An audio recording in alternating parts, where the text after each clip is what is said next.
Janet and I celebrated 12 years of marriage, having been sweethearts since the age of 10. Opting out of college, I landed an entry-level job as a draftsman at Desmond Engineering right after high school. A year later, we tied the knot, and the following year brought the joy of becoming parents to twin girls, Bethany and Brittany. Despite initial challenges, diligent budgeting helped us through. While still a draftsman, I moved up a few grades, improving our financial situation. We managed to purchase a modest home and owned 2 decent cars. Although not brand new, they were far from outdated. Janet fulfilled her dream of being a housewife, and with our financial stability, she didn't need to work. Both of us remained healthy and fit. Janet had a bit more stature than our wedding day, standing just over 5 feet tall, with dark brown hair and bangs resembling little Marie Osmond. Personally, my physique hadn't changed much since my high school football days as the right tackle. Billy Martin moved to Reading from Lancaster about a year ago and took a job with Desmond Engineering as a surveyor. Billy and I played football against each other and immediately became friends. He also married his high school sweetheart, a redhead named Sarah. Sarah and Janet became instant friends. They didn't have children yet, but they were ideal nannies. When we weren't at work, Billy and I enjoyed each other's company. It was a pleasant breakaway from family life. Of course, Janet and Sarah did the same. They went shopping together, attended parties and club meetings, and Billy and I watched the girls on TV. Sarah also took a job as a secretary at Gilbert Engineering, located just outside the city. About 6 months ago, I began noticing changes. Previously, the PTA meeting was held once a month, but now it is once a week. Sarah, despite not having children, always visited Janet. The frequency of Tupperware and Magic Chef parties seemed to increase every month, yet they never made purchases. They joined a book club, but never found time to read. On weekends, they spent hours shopping, buying very little.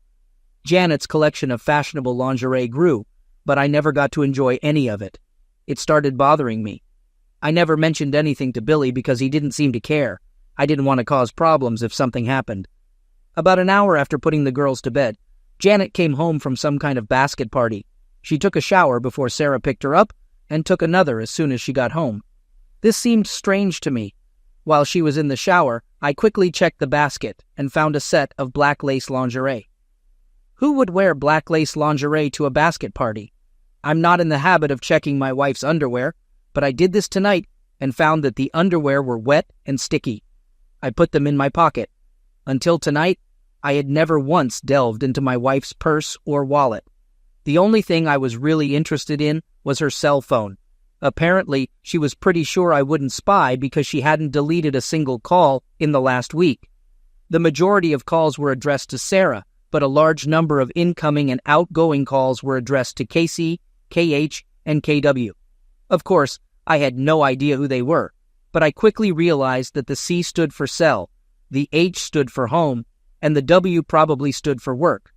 I checked her address book, and Sarah also had 3 numbers listed: Sarah S., Sarah H., and Sarah W. I was amazed at how well organized my wife's phone was. Looking at Sarah's work number, I noticed that it had an extension. Checking KW's number, I found it was the same number as Sarah, but with a different extension.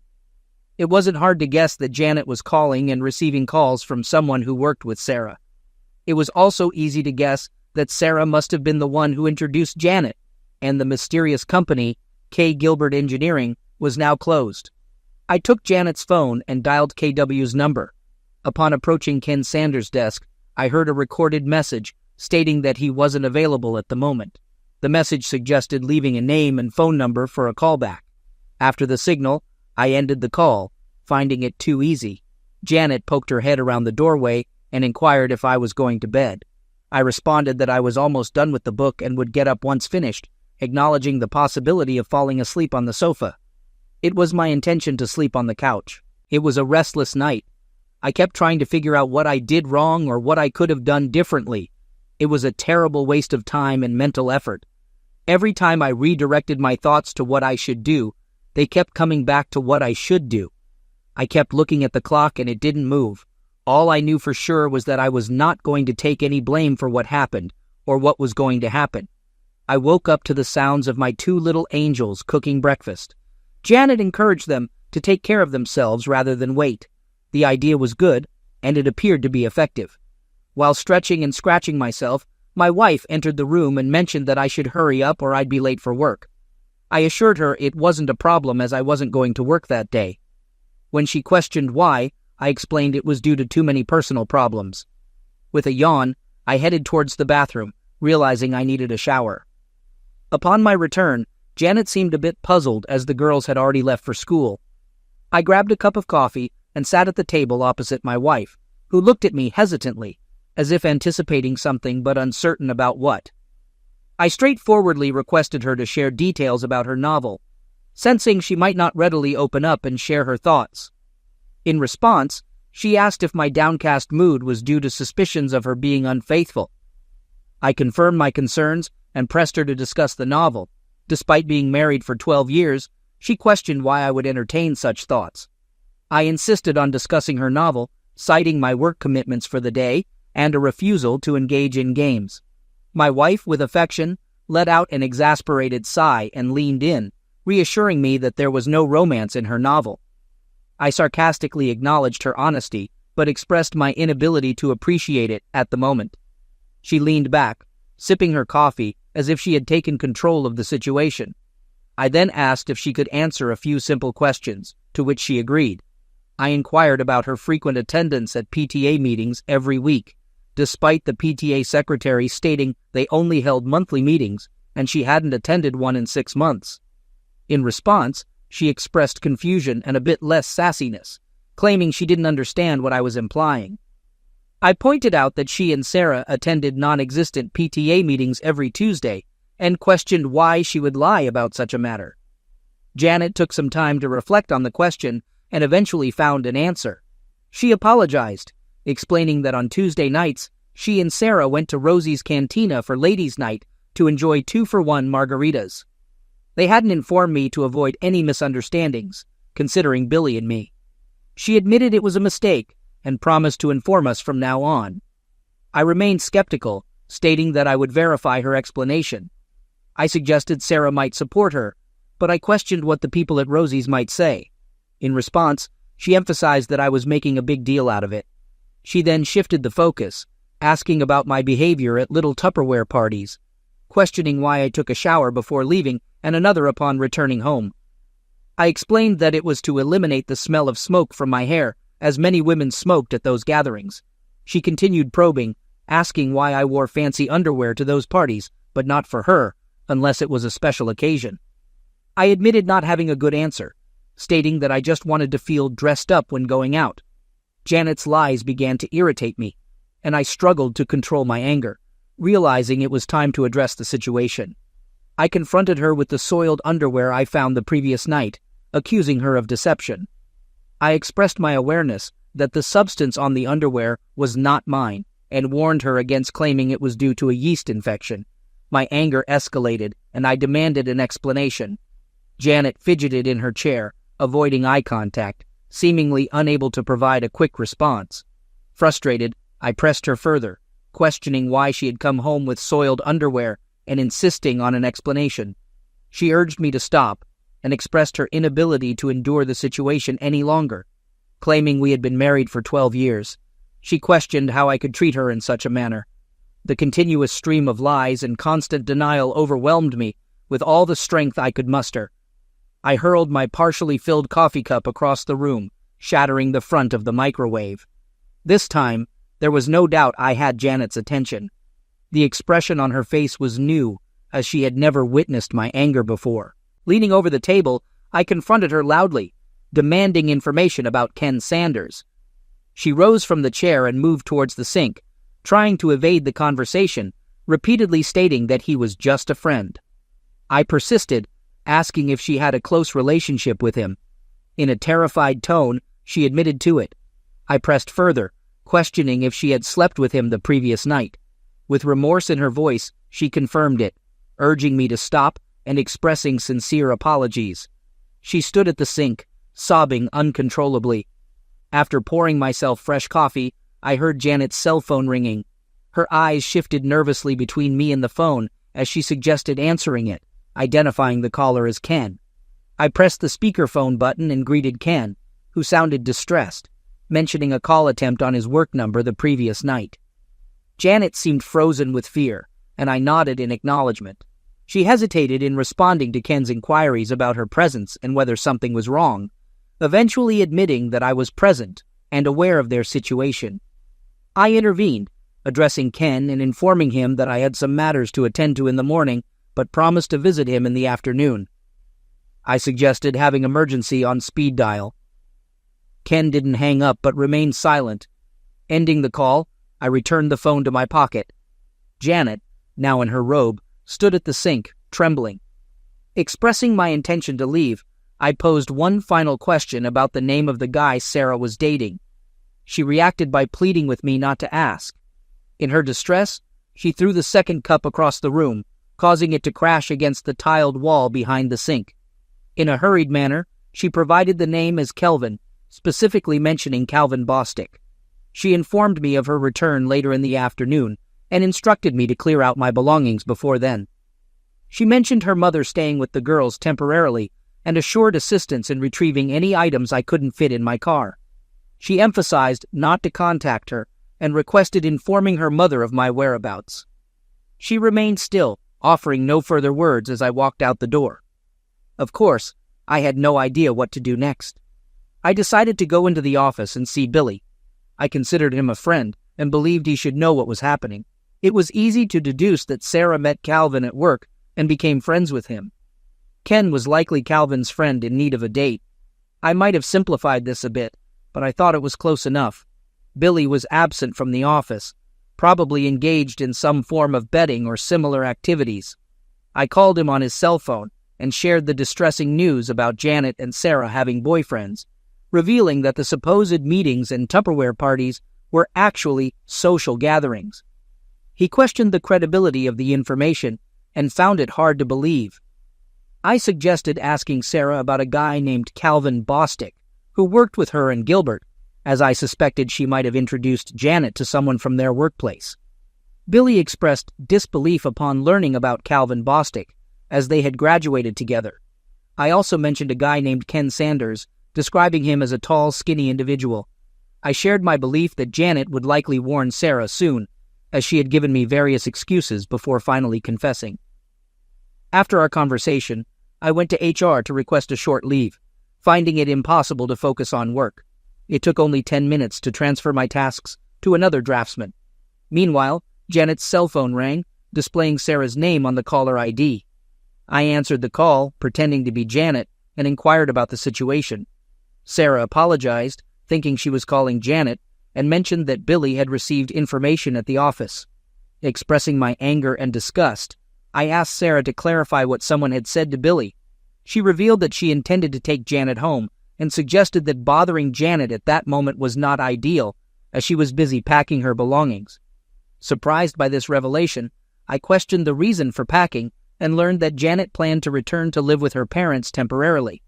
Enjoying the pause on the other end of the line, I smiled, imagining the scenarios running through Sarah's mind. In response, I advised her to inform Calvin about Billy's impending arrival, implying that he might appreciate a head start. Sarah reacted with shock and disbelief, exclaiming, "No, God, no," before hanging up. This woman's nerves. We only had one credit card, so canceling it was no problem. We also had an ATM or a debit card. It took me 5 minutes to change the PIN number. I had no idea what to do with the checking account, so I just ignored it for now. In any case, I needed it to pay utilities and other bills. I just hoped Janet didn't take any receipts with her. The cell phone rang again, but this time, it was my phone. Billy chased Calvin Bostic out of the Gilbert building and caught him in the parking lot. He was in jail and wanted me to tell his brother from Lancaster to come and post bail for him. I called his brother. There was nothing more I could do for Billy, so after lunch, I went to Taco Bell. I visited my mom and dad, explaining everything to them. Mom was more than willing to watch the girls for a while. She stayed with me during the week, and the twins stayed with them on the weekends. Now it's time to visit Ken Sanders. The guys in Gilbert's drafting department were eager to tell me about Billy's visit that morning. The drafting department overlooks the parking lot, and they saw everything that happened. Billy caught Calvin before he could get to his BMW. He threw him over the hood of one of the cars and started smashing his face. The guards followed them and tried unsuccessfully to get Billy out. Finally, one of them punched Billy in the neck with a stun weapon. He wasn't home yet when they put him in the police car. They had to take Calvin in an ambulance. One of the guys showed me the office where Ken Sanders worked. It was empty. Looks like old Ken quit suddenly this morning. We walked past Sarah's desk. She wasn't there either, but it looked like she was still working there. 10 minutes later, I found out Ken's home address and headed to the parking lot. It was a small ranch with no garage. There was a white Lexus in the driveway with the trunk and back doors open. As I approached the door, Ken Sanders came out with an armful of clothes. He dropped everything and rushed back into the house. As soon as he saw me, I tripped over the things he dropped and managed to see him exit out the back. As I entered, I had to laugh at his reaction. Damn, I wasn't like Billy. I was a good guy. It looked like the kind of place that would be rented fully furnished. That's why he didn't have a truck. In another 10 minutes, he would have finished and left town. I was looking forward to talking to Ken, but I didn't want to chase him. I looked around the room for anything interesting and got a few pleasant surprises. The first thing I picked up was his cell phone. It lay on the table in the living room next to a folder containing his passport and some personal documents. There was a cute little laptop computer on the dining table. I couldn't find anything else, so I packed up the few goodies I had and left. I didn't want to do anything that could be considered criminal, so I resisted the urge to crash his car. This was beautiful. I believe it might be considered a crime to take items from the house, but he left the door open, and anyone could have taken them. Unable to restrain myself entirely, I let the air out of just one of his tires. He'd need to empty the truck to access the spare tire, and I'm sure he'd do it with one eye on the street, searching for me. I'll retrieve it later. He got the message. I went to the prison to see Billy. His brother and he were occupied with legal matters, so I just waved and smiled at him. It seemed he had everything under control. Mom was already at home and dinner had started. We chatted briefly, and then I brought the things I bought from Ken into the office where my computer and belongings were kept. Before I could examine them closely, Beth and Britt returned from school. I decided it would be best to inform them about what was happening before they inquired. I didn't get a chance. Bethany eagerly greeted me, questioning why Grandma was present and inquiring about Mom's whereabouts. I explained that Mom and I decided to take a break from each other, and she would be staying with her parents for a while. Brittany seemed pleased with the news, claiming victory in a bet with Bethany. She gloated about winning and explained that their argument revolved around Mom cheating on me. Bethany, however, denied ever mentioning anything about Mom cheating, asserting that they were not naive and knew what was happening. She admitted that Brittany was right and that Mom was indeed cheating on me. Expressing surprise at how I found out, she criticized me for being slow and too trusting. Brittany, in an unusual gesture, placed her hand on my shoulder, attempting to console me. The situation was surreal. A 12-year-old girl trying to comfort her father in the midst of a family crisis. One Saturday, when Mom and Sarah said they were going shopping at King of Prussia, Mom wouldn't let Britt and me go with her. She said it was an adult shopping day, and she would compensate us for it later. When we got to school on Monday, 2 kids said they saw her with a guy in Nobles Grove. We called them liars, but one of the girls had a photo on her cell phone. It seemed pretty trivial. I thought there must be an explanation, but Britt said she was cheating. "Why didn't you tell me anything?" They both just shrugged. A couple of weeks later, Tracy Mercer's parents saw Sarah, Mom, and 2 guys at TGI Fridays in Allentown. They told Tracy about it when they got home. I sat dumbfounded. Thank God Grandma invited us to dinner. We didn't discuss the issue during dinner, and I apologized before the dessert arrived. Luckily, the twins decided to leave the topic for the rest of the night. I felt relieved. I had just started examining Ken's laptop when his cell phone received a text message. The message read, "Daxry 4 Sinaf ULYJ, Dear Ken, sorry for the trouble. Love, Janet." While I'm not the best at texting, I easily deciphered this message. It was sent from Sarah's cell phone, indicating that Sarah and Janet were together. Temptation got the better of me, and I couldn't resist letting Janet know that I had Ken's cell phone by spelling out TAJ. I spent the next couple of hours examining files and folders on Ken's computer. Although I found no emails between Janet and Ken, there were intriguing emails between Ken and some old friends in Lancaster. What I read shocked me. and I certainly didn't appreciate it. Janet and I had been together for almost our entire lives, and now I discovered that I never really knew her.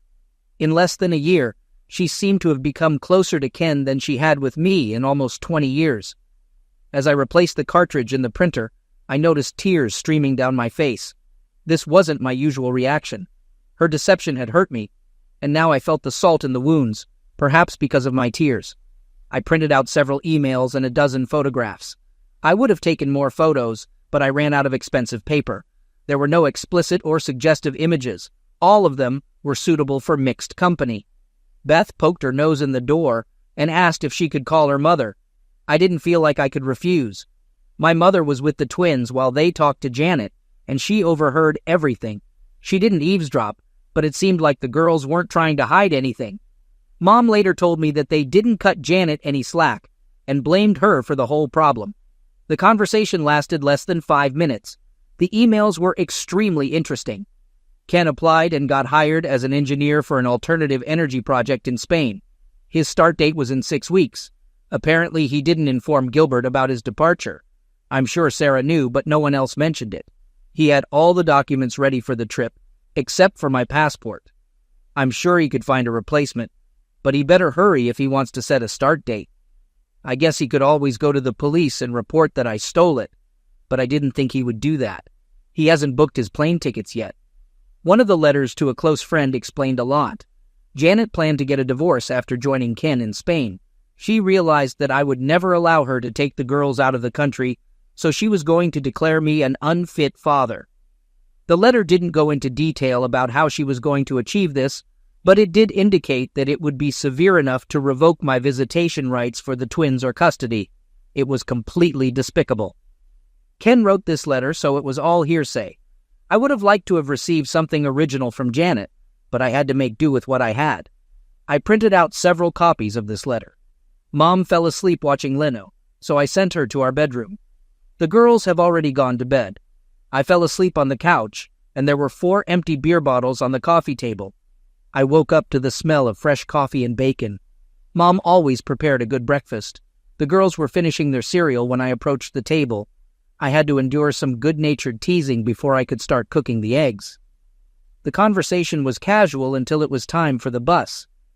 I expressed my concerns to the girls, informing them that their mother might try to separate us by labeling me an unfit parent to retain custody of them. I emphasized my openness to shared custody for their happiness, but clarified that I wouldn't give up my right to be with them. I urged them not to choose sides, but to be cautious and not believe any falsehoods. Brittany assured me that they were smarter than I thought and that they loved Mom but wouldn't let her damage me. She smiled, and Beth gave me a thumbs up before they left. After their departure, Mom refilled my cup and joined me at the table. She encouraged me to relax, assuring me that everyone was on my side. Following a shower and shave, I dressed slightly nicer than usual. Leaving the house with 3 mobile phones felt peculiar, and I made a mental note to purchase the cell phone charger that Ken had given me.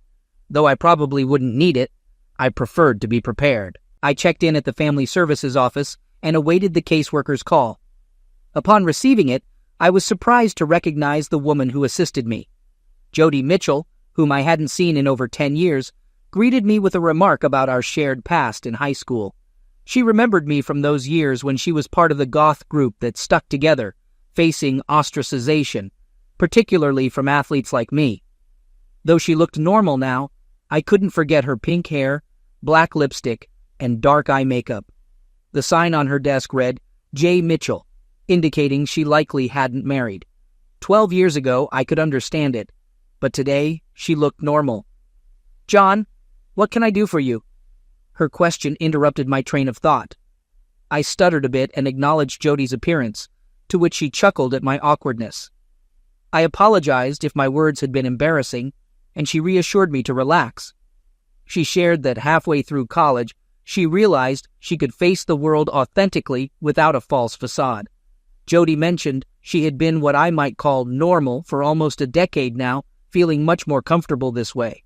However, she acknowledged sounding patronizing at times and apologized for her difficulty in keeping her foot away from her mouth. Moving on, I asked Jody if there were any files or reports on me. She confirmed there was nothing under my name or Janet's, indicating that it seemed we were providing for our children rather than mistreating them. I affirmed having 12-year-old twin girls, Bethany and Brittany. Shifting the conversation to the main issue, I explained that my wife planned to leave me and take the girls with her. Jody acknowledged the commonality of such situations and inquired if there was a specific reason for her actions.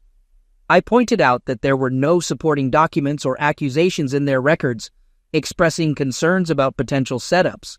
Jody explained that their computer not showing anything didn't mean I was in the clear. She suggested my wife might be gathering information, like medical records or police reports, before reporting to their office. In response to my skepticism about being set up, Jody clarified that she wasn't saying I couldn't win. She questioned why I thought my wife would take such actions. Despite my initial reluctance, I felt compelled to share an email from Ken. I handed a copy across Jody's desk and inquired about its origin.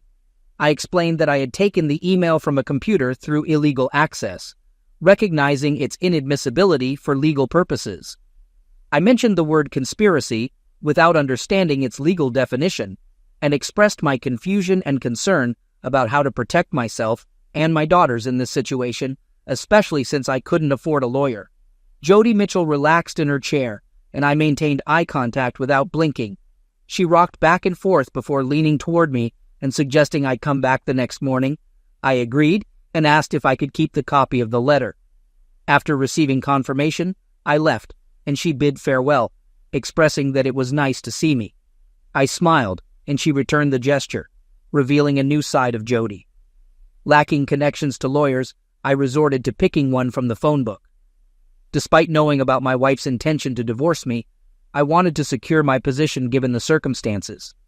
I wasn't certain about our financial situation in the coming days, so I paid the lawyer up front in cash for the entire package. I urged him to proceed in the fastest and easiest way, allowing her to have the house as it was worth less than the mortgage. I insisted on joint custody of the twins, with the possibility of taking full custody if feasible, and agreed to pay child support but not alimony. Billy called me while I was on my way to lunch, seeking housing, and I offered to accommodate him. We met at Taco Bell for lunch, and when I approached, Billy had a silly smile on his face. Curious, I inquired about the reason for his happiness. Billy shared that a friend at Community General Hospital had informed him about Calvin. Sarah had visited him at the hospital, unaware of Calvin's wife and children arriving. The situation became chaotic, leading to hospital security escorting Sarah out. Billy walked past Gilbert to talk to her, but found that she was no longer there. I asked about the details of Calvin's family situation, and Billy admitted he didn't know why Calvin's wife didn't live with him or why he didn't go home to his family on weekends. However, he expressed a lack of interest in these details. Billy decided to take a week off from work to sort out his affairs, and we planned to figure out his accommodation since my mother also lived at home. Billy intended to go to his house to gather some clothes and personal belongings in case Sarah wasn't there. He had no intention of talking to her anymore. Later, on my way to see my insurance agent, I received another call from Cameron Wilcox, Janet's father. He requested my presence to help figure things out, mentioning Janet's despair and her unhelpful mother. The meeting would include Cameron, Janet, Janet's sister Carla, and myself. Despite uncertainty about the goals of the meeting, I agreed to be there in about 20 minutes. It was a somber gathering. I brought a folder of evidence and skipped the coffee. Who wants to start? John, Janet believes you're overreacting. She insists you were angry and coerced her into saying untrue things to appease you. According to her, she did nothing wrong, and you have no right to evict her. I sensed that my wife was presenting a highly embellished version of the events to her parents. While I understood her reluctance to admit infidelity, I resented her shifting the blame onto me. Cameron expressed his desire for facts to better understand the situation and questioned what I expected him to do, prove she's a liar, or admit I made a mistake. I explained that Janet claimed not to have a boyfriend, but just shared a few drinks with friends from Sarah's workplace, interpreting it differently. I pointed out that she had over 80 phone conversations with this friend in the last month and asked about the frequency of calls to Cameron and her mother. They both turned to Janet, who avoided eye contact. I raised the issue of Ken's cell phone, and when no one spoke, I asked Carla to read a text message sent to Ken right after I asked Janet to leave. The message apologized for the trouble and expressed love. Janet covered her face with her hands, and Cameron shook his head slowly. I shared photos from an outing Janet and Sarah claimed was at the King of Prussia Mall, but was actually at Nebel Grove. Cameron questioned Janet about the hand-holding in the photos, suggesting that Ken was more than just a friend. Tears flowed slowly as this unexpected outcome unfolded. I presented more photos, indicating that they were taken at Olive Garden and Red Lobster. I mentioned the stains on Janet's underwear, but decided not to discuss them at that moment. Cameron apologized for calling me in for such a situation, expressed his upset at being tricked, and shook my hand as I left. Janet left the room sobbing like a child, and there was no discussion about the stains on her underwear at that time. Cameron assured me that the situation wouldn't be ignored. Upon returning home, Mom and Billy had already set up a fold-out bed in the living room. It wasn't a hallway, just a small extra room where I kept my computer. Billy had a pile of extra clothes in the corner that he had taken from home. Sarah wasn't home when he arrived. The most interesting thing awaiting me was the mail, but in fact, it wasn't waiting for me. It was for Janet. A beautiful official envelope from the passport department. I knew I shouldn't open it, but I couldn't help myself. It was, of course, a passport, more precisely, a family passport. The photo featured Janet and the two girls. I remember the girls mentioning getting their picture taken, but I never imagined it was for that purpose. Of course, my passport wasn't in the envelope. I immediately called Cameron and asked him to inform Janet that the goods had arrived. If she needed a passport, all she had to do was send Ken home to pick it up. I would only give it to Ken. I was usually at work when the letter arrived. I would never have known she received it. Cameron informed me they had asked Janet to find another place to live, and they had no idea where she was going. They seemed a little angry with their daughter. He promised to inform her about the passport. The dinner conversation mainly revolved around the girls. Bethany, with a shy smile, mentioned that a woman from Family Services named Jody had visited their school and talked to both of them together. They missed gym and geography due to the lengthy conversation. Beth and Britt expressed that Jody seemed to like me, though it was from a 1-hour talk. Carla interrupted dinner with a phone call, wanting to talk. We met at McDonald's, where she explained Janet's situation. Carla expressed doubts about my ability to answer questions, to which I agreed. She began by blaming Sarah for everything, describing Sarah's affair with Billy as thrilling and romantic in Janet's eyes. Janet claimed to have had a life with me that was only loving and reliable, lacking excitement and romance. Janet got involved with Ken Sanders when he joined Gilbert. While Sarah and Calvin had love-making moments, Janet and Ken were left alone, leading to a full-blown affair. She couldn't or wouldn't end it, as Ken captivated her with tales of his endeavors and proposed a trip to Spain, which she eagerly accepted. The major dilemma for Janet wasn't leaving me, but leaving the girls. She was aware that I would never allow her to take them abroad, so she planned to find a way to make me look bad. Carla explained that after talking with the girls, Janet realized they were closer to me than to her. As a result, she decided not to pursue custody if I agreed to a divorce without any conditions. I agreed to proceed without contesting it. Carla then mentioned that Janet would like to get her passport and asked if I had it with me. This raised suspicions about Janet's intentions, and I suspected she might still have hopes of taking the girls with her. The family passport played a crucial role in the deal. Carla, my coffee is cold. I'm going to go home and take a hot shower. Do not call me anymore, John. What the hell is wrong? How did I make you angry? You know damn well what you did. Do you two really think I'm that stupid? Go back to your sister and tell her there is no way she can have my daughters. Since you decided to do it, help her. I'll have to ask you never to talk to my girls again. Carla was talking on her cell phone as I left Mickey D's. I can only guess who she called. I arrived at the Family Services office before it opened. You couldn't stay away from me, could you? Jody walked into the office with a big smile on her face and a Starbucks cup in her hand. She motioned for me to sit down and apologized for not having more coffee.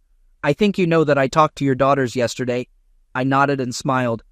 For some reason, I was a little tongue-tied, out of my element. I remembered that the same thing happened the last time I talked to her. Since I was with Janet my whole life, I never had the opportunity to develop any social skills with other women. Looks like I've paid for it now. Is something wrong, John? Apart from that? No, I wasn't trying to be smart. I just couldn't formulate the words. I'm so sorry, Jody. I think I'd better leave. I'm not aware of all this. This morning. I'll call you later. Before you go, I would like you to know that I am getting a restraining order against your wife. I can't stop her from seeing or being with the girls, but I can stop her from taking them out of state or denying you access to them. It will be delivered to her before noon. This brought a big smile to my face, but I left the office anyway. I headed to the nearest Starbucks. This coffee definitely smelled good. Until today, everything was under control. Now, I felt disheartened and bewildered. I drove around aimlessly for a while before heading home. Billy informed me that Sarah had relocated to her parents' house near Afrida, so he was only returning to his place until he could sell or rent it out. He spent the morning at the bank, the insurance company, and the law office, hoping to secure some money from Gilbert. Unfortunately, they had no company policy against fraternization, making his efforts an uphill battle, as his lawyer explained. Passing by the hospital, he discovered Calvin was being discharged.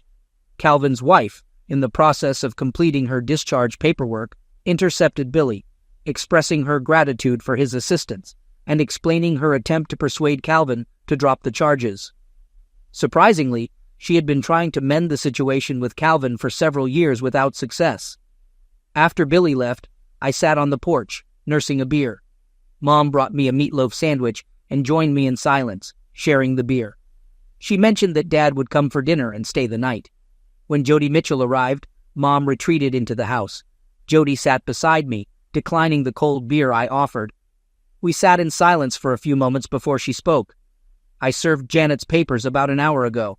She was quite upset, by the way, staying with her sister. I finished the long neck I was holding. It may seem good, but why do I feel so bad? In such situations, there's nothing good, John, just less bad.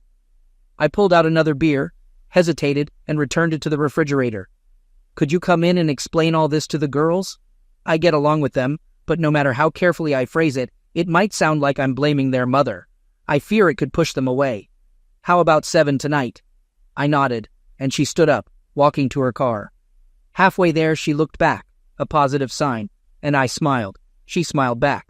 Jody visited that evening and spent considerable time with Beth and Britt. Billy and I busied ourselves searching his house, removing anything that belonged to or reminded him of Sarah.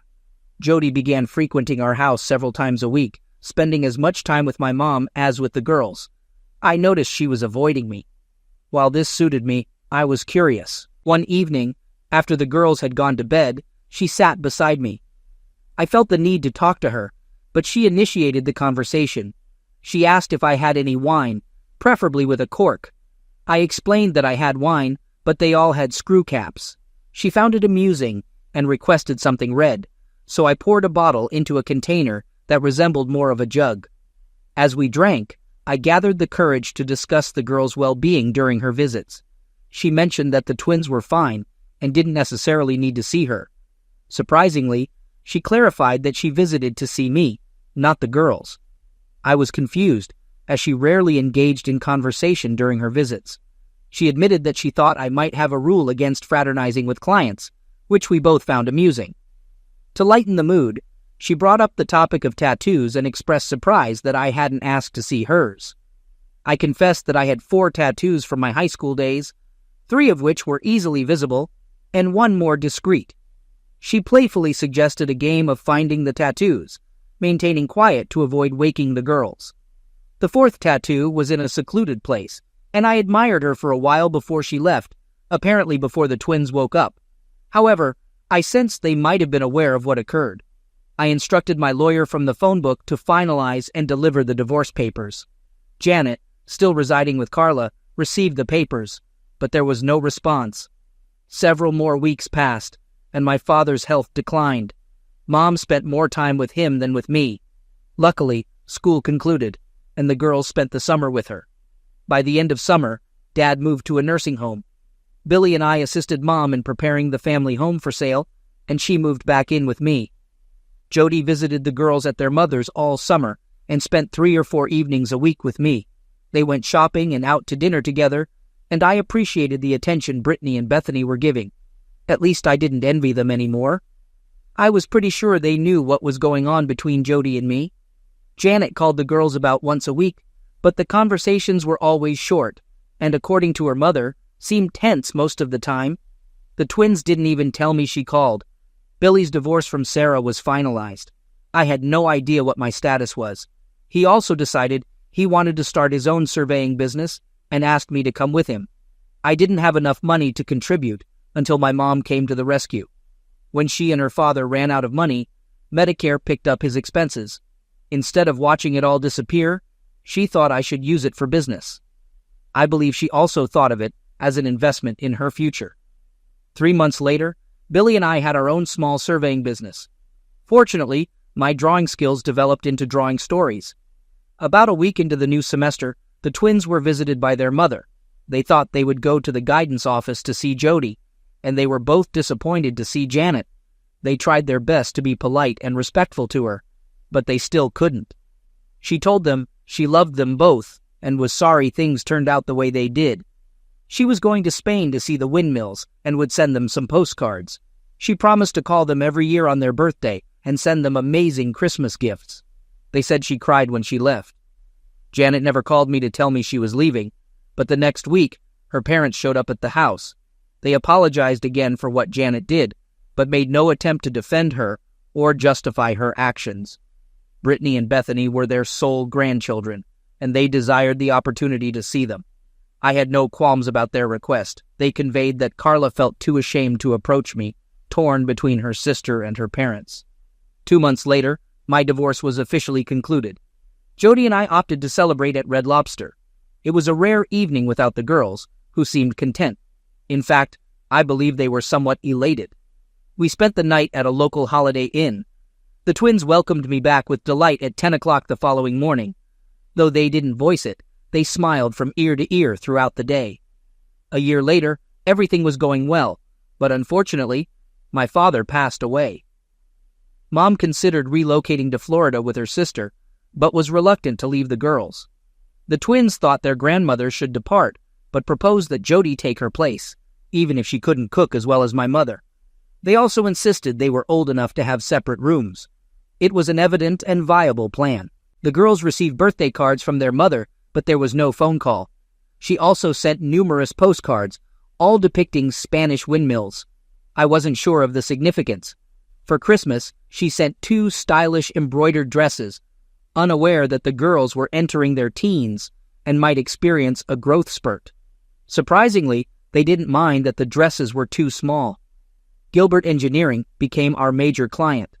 Billy was pleased to discover that Calvin was now teaching electronics at Lebanon County Vocational School, a significant downgrade.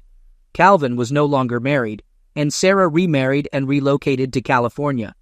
Ken Sanders didn't last 6 months in his new job, now working in the States, but his whereabouts remained unknown. Billy sought information through his high school's alumni association. My best friend always believed I got away with Ken too easily. Strangely, the girls continued to receive postcards featuring windmills, with no specific information, just general sentiments. Cameron informed me that Janet called them several times from her job at a travel agency in Barcelona. She never mentioned Ken or disclosed details about their past. Jody and I quietly got married in Maryland. A year later, she was expecting, and Brittany and Bethany were as thrilled as we were. They looked forward to having a goth sister, sharing a private joke that they never let me in on. The significance of Spanish windmills remained a mystery to me.